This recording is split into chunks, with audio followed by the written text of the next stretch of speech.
Bonjour, Bitcoin consolide sous la zone de rechargement de Short. À quoi faut-il s'attendre pour la suite? C'est ce que nous allons voir dans l'analyse du jour. Mais avant de commencer, n'oubliez pas de vous abonner, de mettre un petit pouce bleu et de laisser un commentaire.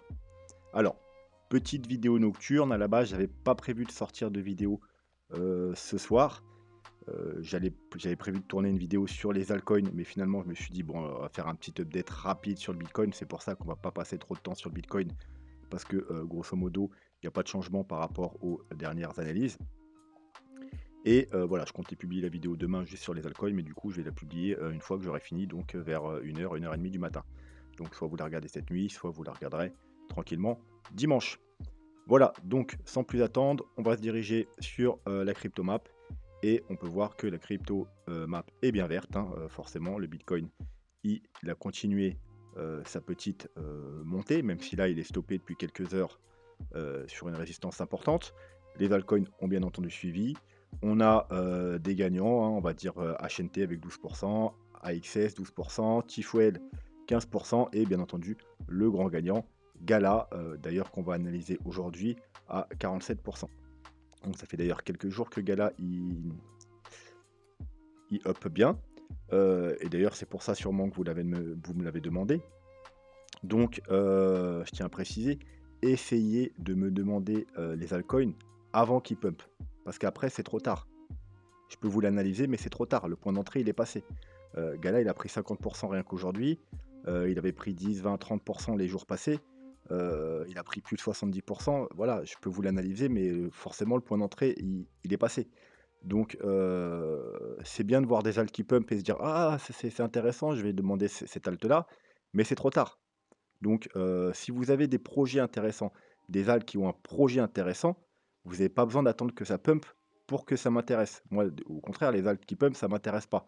Moi, je préfère des alts qui sont en train de chuter ou des alts qui font rien. Voilà, des alts qui font rien pendant un mois, ça m'intéresse. Parce que forcément, si ça fait rien pendant un mois, soit ça va pumper de fou ou soit chuter. Mais en tout cas, c'est intéressant. Les alts qui ont déjà pris 50, 60, 70%, c'est pas ça qui va m'intéresser, c'est pas là où il y a le plus d'argent à se faire.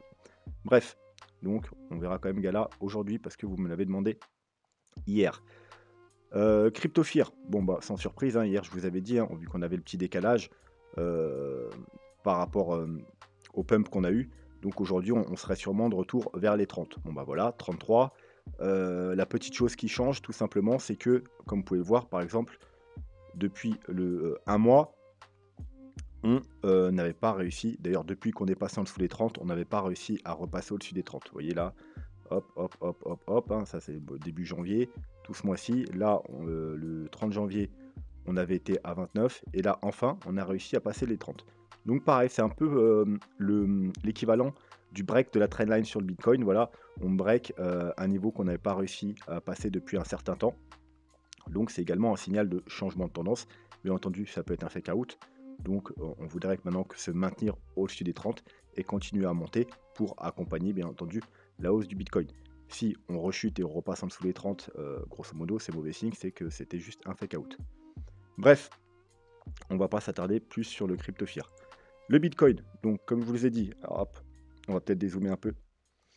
D'abord pour que vous ayez une vue plus globale. Donc on avait quoi? On avait une trendline baissière, on avait un triangle ascendant qui théoriquement a plus de chances de casser vers le haut. Avant de casser vers le haut, il est venu faire une petite frayeur, un petit effet out vers le bas. Et ensuite, bon bah hop, la petite histoire, vous la connaissez, gros pump. Donc on a cassé le triangle, on a dans la foulée cassé la trendline et cassé la zone de résistance des 40 000 $. Hein. On ne s'est pas arrêté. Et on est venu s'arrêter seulement une fois qu'on a atteint le haut de la zone de rechargement de short. Donc je vous rappelle, c'est la petite zone de rechargement de short, c'est-à-dire du dernier mouvement baissier. Donc du mouvement commencé tout simplement ici là. Hop, voilà, de ce mouvement baissier là. Ce qui veut dire que si on casse la zone de rechargement de short, c'est que théoriquement on n'est plus dans un rebond de ce mouvement, mais on sera dans un rebond de tout le mouvement. Donc l'objectif ensuite, ce sera la zone de rechargement de short de tout ce mouvement. Voilà, bien entendu, on n'est pas obligé d'y aller. Des fois, on s'arrête au 0,5. Même des fois, quand c'est pas très bullish, on s'arrête au 0,382.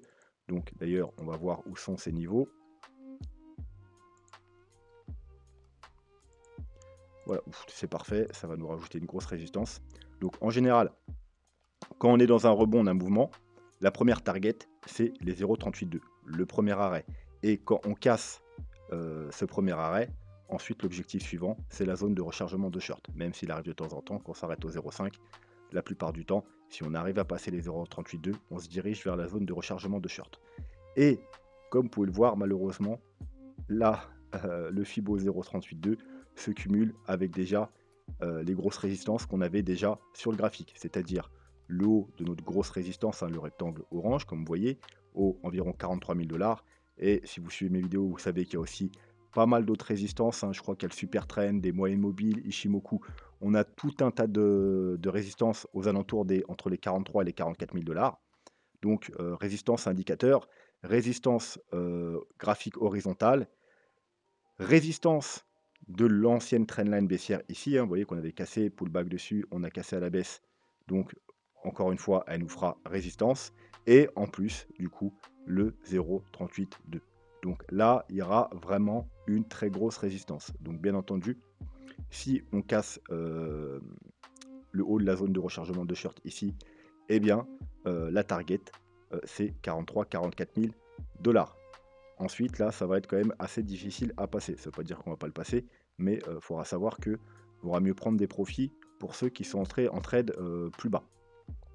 Voire clôturer le trade et d'attendre justement qu'on casse et pour peut-être ouvrir un autre trade. Bref, mais il faudra être très prudent ici. Bien entendu, si on casse cette zone, ensuite, l'objectif, c'est 51 000 $. Voilà, donc sinon, depuis quelques heures, comme je vous ai dit, vous voyez, hein, le haut de ma zone de rechargement de short fait parfaitement son rôle, hein. On n'a pas encore réussi à clôturer au-dessus. Donc, bien entendu, donc, vous voyez, on forme un petit range, hein, un beau petit range. Si on casse à la hausse, c'est signal haussier. Et puis, si on casse à la baisse, ça veut dire que peut-être on va devoir avoir droit, à minima, à une petite correction, hein, parce qu'on est bien quand même monté en ligne droite, hein. Comme dirait Sid Trading, je ne sais pas si vous suivez Sid, on a un déséquilibre de marché et qu'il faut venir combler. Donc bon, il n'a pas faux, même si bon, je ne suis pas tout à fait d'accord avec lui. On n'est pas forcément tout le temps obligé de combler un déséquilibre de marché, hein. De temps en temps, on a des bougies comme ça, et puis ensuite on continue à monter, et puis on ne revient jamais corriger ce genre de structure. Mais c'est vrai que le plus souvent, quand même, quand on a vraiment des fortes hausses comme ça, eh bien, on vient en corriger au moins une partie. Voilà. Pourquoi pas faire un pullback, par exemple, sur le bas de la zone de rechargement de short, sur l'ancienne grosse résistance des 40 000 $. D'ailleurs, si ça devait se produire, ce serait un excellent niveau d'entrée. Après, on peut également se mettre un petit Fibo, voir où c'est que ça nous mènerait. Hop. Alors là, le Fibo, il doit être en log, donc ça ne va pas nous donner grand-chose.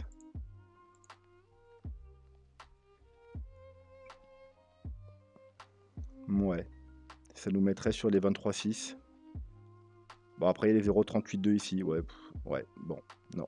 Une grosse correction, il faudrait que ça nous magnifie, mais là, on recasserait tout. Donc là, ce serait plutôt bearish, hein. Si on devait recasser la trendline, etc., là, ce serait plutôt bearish. Donc, vous aurez évité d'avoir ce genre de choses. Mais pourquoi pas les 0,382, hein. Venir chercher les 0,382. Hop, on fait un petit fake out et puis on repart à la hausse. Après, peut-être qu'on va devoir corriger juste le dernier mouvement ici.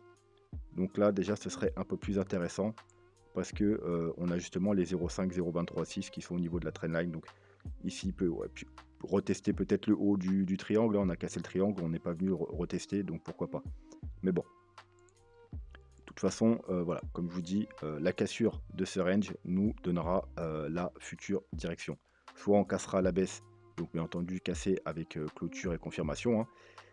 Et donc du coup on aura une petite correction, pourquoi pas revenir chercher cette zone là, ou soit on va le casser à la hausse et on aura une nouvelle jambe haussière, et donc forcément l'objectif ce sera cette zone là. Voilà, donc pour le Bitcoin on ne va pas en dire plus parce qu'on a déjà fait les analyses en long et en large les jours passés, donc allez voir les autres analyses si vous voulez plus de détails. Sinon bien entendu également lundi on fera une analyse complète sur tous les time frames, donc voilà, vous inquiétez pas, on verra le Bitcoin suffisamment lundi. Donc du coup, on va pouvoir se concentrer sur les altcoins. Donc premier altcoin que vous m'avez demandé plusieurs fois hier, aujourd'hui et hier, c'est Gala. Donc Gala, qu'est-ce qu'on a sur Gala? Alors déjà, comme vous pouvez voir, on avait une ancienne trendline haussière hein, qu'on est venu toucher ici, ici, ici, ici, et on l'a finalement cassée. Maintenant, qu'est-ce qui se passe aussi? On a une trendline baissière. D'ailleurs, vous voyez, on est presque dessus. Je vous ai mis le Fibo de toute la hausse, parce que là, a priori, alors sur le RSI, ça colle pas trop, mais on a quand même 1, 2, 3, 4, 5 vagues haussières. Donc, théoriquement, on a une trendline qui accompagne ces 5 vagues haussières. Donc, potentiellement, on a un mouvement fini. Il fallait tout corriger. Donc, c'est pour ça que j'ai mis le Fibo tout en bas jusqu'en haut. En logarithmique, hein, parce que c'est un mouvement énorme. Hein. Je vais vous montrer les pourcentages, mais là, on parle de plus de 8000%. Donc, je mets le Fibo en log. Et comme vous le savez, sur les altcoins, la zone intéressante pour acheter sur un Fibo en log après une grosse hausse comme ça, c'est 0,382, 0,5. Sur le Bitcoin, c'est 0,236, 0,382. Mais sur les altcoins, comme ils sont plus volatiles, ils ont besoin de plus corriger parce qu'en général, ils up plus. Eh bien, c'est cette zone-là. Voilà. Donc, on a atteint parfaitement, comme vous pouvez le voir, vraiment parfaitement les 0,382. C'était un excellent, du coup, niveau d'achat. Et si on aurait cassé plus bas, bah, il y aurait eu le niveau d'achat plus bas. Ceux qui font du DCA, vous aurez dû acheter là et acheter là. Bref, maintenant, comme je vous ai dit, étant donné qu'il est extrêmement bullish, on a EP de 90%. Donc malheureusement, c'est plus trop le moment d'acheter. Il y avait deux moments d'acheter, soit pile sur ce niveau-là, soit tout simplement, vous voyez, une fois qu'on a rebondi, on a fait un range qui a duré quand même 22 janvier jusque 5 février. Il a quand même duré plus de 10 jours. Donc vous aviez le temps d'acheter dans l'accumulation ici, ou au pire, si vous aviez un ordre à la cassure ici, voilà. Mais maintenant, c'est un peu tard, parce que ça a pris 90%, ça a pris 50% juste aujourd'hui, et en plus, comme vous pouvez voir sur le graphique, on arrive sur une résistance. Alors, résistance du Fibo 0,236, résistance horizontale, vous voyez, parce qu'on a fait résistance ici, support ici, donc un niveau important qui est reconnu par le marché. Et en plus, on arrive également sur la trendline baissière. Vous voyez, juste au-dessus.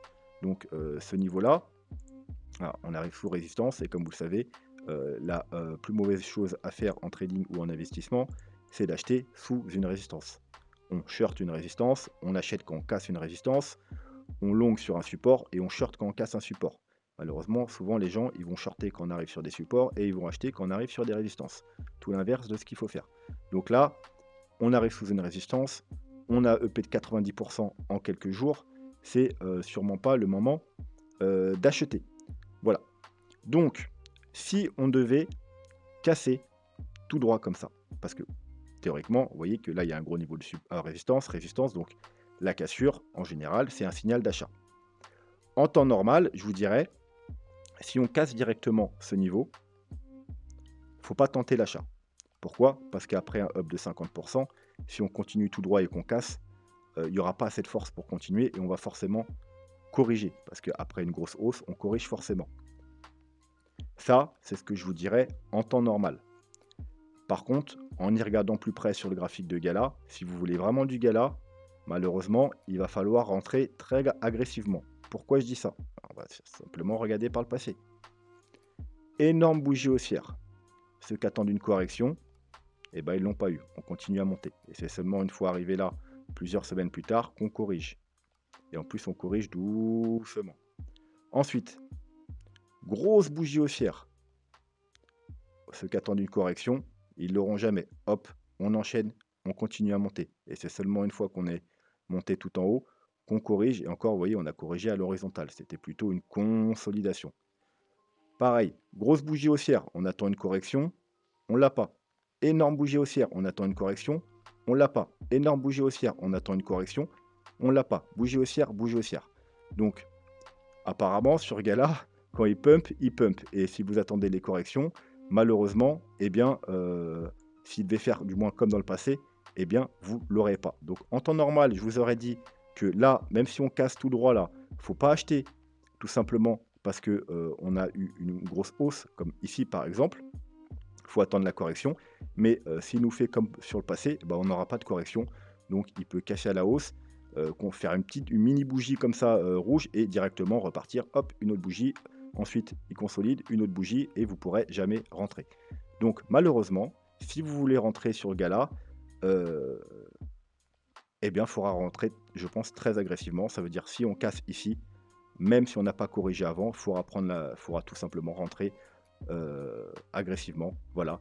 Et sinon, bien entendu, vous aurez peut-être pas l'occasion de rentrer.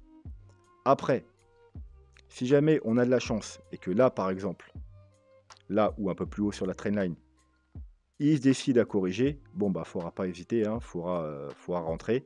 Donc là, vous placez un Fibo, tout simplement. Alors bah, admettons qu'il s'arrête là. Bon bah voilà. Alors là, faut pas attendre les 0,5, 0,618. Hein.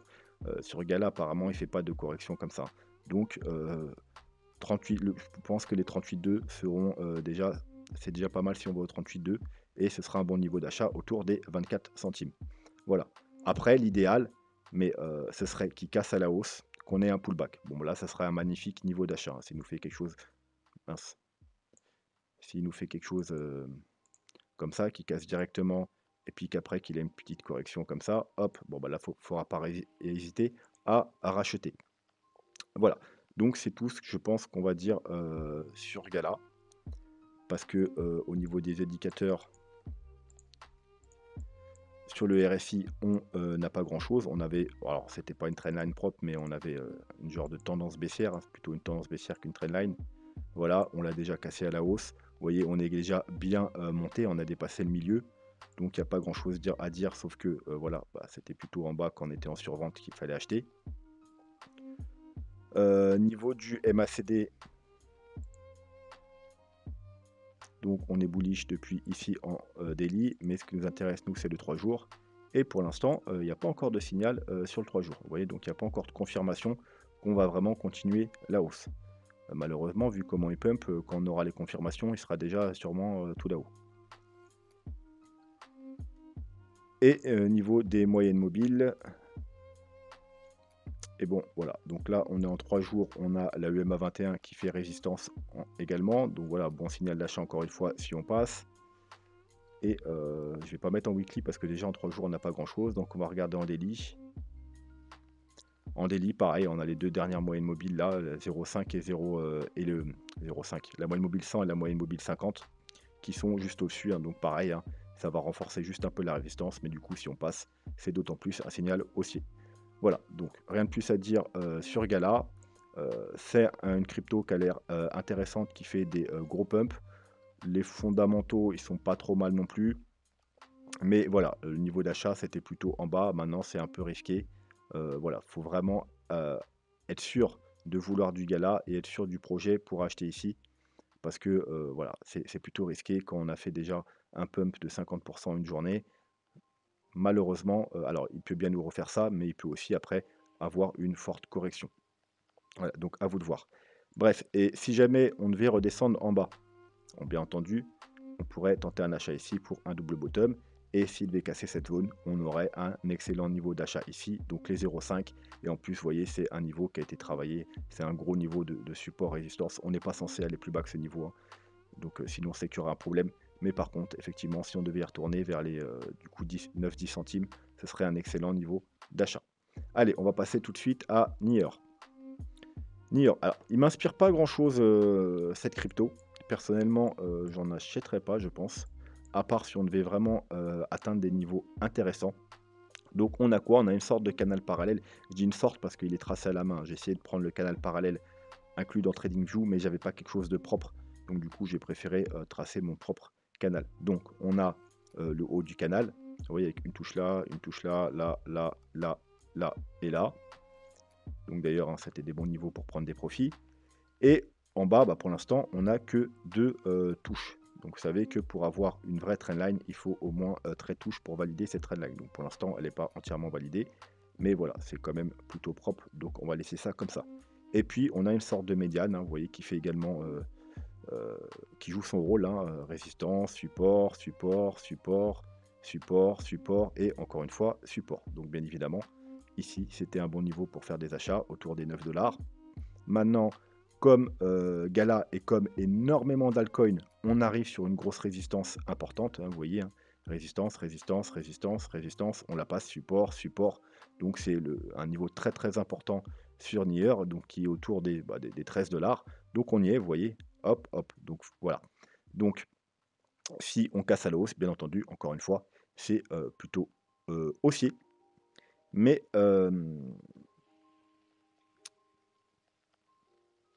on n'ira pas forcément to the moon. Vous voyez, parce que la seule fois qu'on l'a cassé, alors il y a eu une fois ici, et on a été rejeté très fortement. Une fois ici, vous voyez, on a consolidé et monté un peu, mais globalement, on n'est pas allé beaucoup plus haut. Donc il a du mal vraiment à s'extraire de ce niveau. Mais grosso modo, pourquoi pas, on va dire qu'ici, c'était une sorte de fake out, et une fois qu'on aura réussi à passer dessus, peut-être qu'il ira s'envoler beaucoup plus haut. Mais quoi qu'il en soit, le premier objectif, si on casse ce niveau, bien entendu, bah, ce sera tout simplement le haut du canal vers les 23 $. Il faudra quand même prendre un peu de profit ici. Et bien entendu, si au final, on arrive enfin à casser ce canal par le haut, eh bien, théoriquement, c'est bullish, hein, parce qu'on casse un canal par le haut. C'est déjà un canal haussier. En général, un canal haussier, ça casse plutôt par le bas. Et quand on casse un canal haussier, en général, c'est extrêmement bullish. Sauf que ça arrive souvent. Malheureusement, ce qui arrive souvent quand on casse un canal haussier, c'est tout simplement que ce soit un fake out pour ensuite repartir plus bas. Donc, il faut être prudent. Mais si on arrive à le casser et à se maintenir au-dessus, ce sera extrêmement bullish pour la suite. Voilà. Sinon, bien entendu, on pourra être rejeté, partir ce niveau, refaire un pullback ici, donc ce sera un bon niveau d'achat. Mais personnellement, moi, j'achèterais pas, je sais pas, ça me dit rien. Moi, j'achèterais seulement si vraiment on devait casser ce niveau et revenir tester ici. Alors là, oui, effectivement, sur la trendline long terme, si on y revenait, que ce soit dans les semaines ou même plus tard dans les mois qui viennent, là, je serais intéressé par acheter du Nier. Mais personnellement, moi, là, je n'en achète pas. Alors, on va quand même se placer un petit Fibo.